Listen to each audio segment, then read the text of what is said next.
আমি একবার জীবনে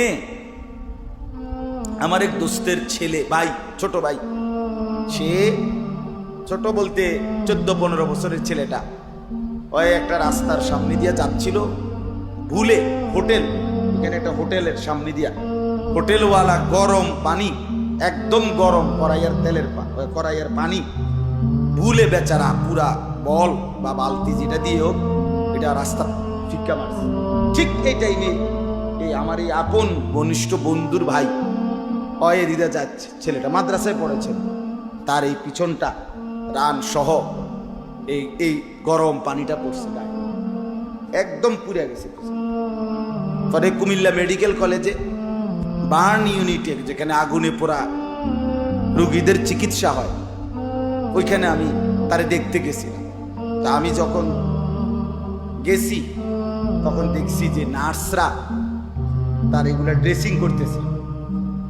খোদার কসম বাবা, আমার জীবনে আমি মানুষের চিৎকারের কুমার দেখি না।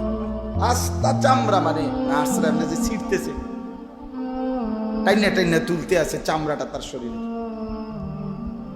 যে ড্রেসিং করতেছে, এগুলো কি কি মলম টলম কি কি দিতেছে, এই এমনি হাত দিয়ে মনে হয় যেন চামড়া বাঁচতেছে, মুরগির চামড়া, মুরগির চামড়া বাঁচতেছে। চিৎকার কারে কয়? ওই ছেলের চিল্লানি কারে কয়? আমরা যারা দাঁড়ায় ছিলাম আমরা সবাই কাঁদছি। মানুষের কষ্ট কেমনে এমন! আল্লাহ কোরআনে বলছে, বান্দা এভাবে সেকেন্ড সেকেন্ড জাহান্নামের আগুনে চামড়া খসে যাবে, আবার লাগবে। অতএব বাপ, মৃত্যুকে তো তুমি আড়াল করতে পারো, যত মাতবুরি করো ভাইয়া। আজ হয়তো বাবা তোমার ভয় পাইলা না, মারে ভয় পাও না, কেউ রে মনে করো, কিচ্ছু মনে করো না, কিন্তু মৃত্যুকে কেমনে আড়াল করো? আল্লাহর আযাব থেকে কেমনে বাঁচবা ভাইয়া?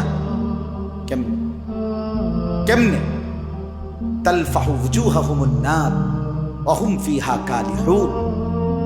আল্লাহ তাআলা বলছে, জাহান্নামী, তোমার চেহারাটাকে দুনিয়ার কড়াইয়ের মধ্যে, তেলের মধ্যে, গরম তেলে যেভাবে মাছ এই পিঠ ওই পিঠ করে চাপ দিয়া দিয়া ভাজি করে, তালফাহু ওয়ুজুহাহুম, জাহান্নামের আগুনের মধ্যে জাহান্নামের গাল চেহারা এইভাবে চাপ দিয়ে দিয়ে আগুনে পোড়ানো হয়।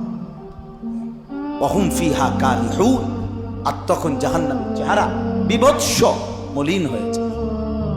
এজন্য আমি আমার কথা শেষ, রাত হইছে, আর লম্বা করতে চাই না। ফেরাই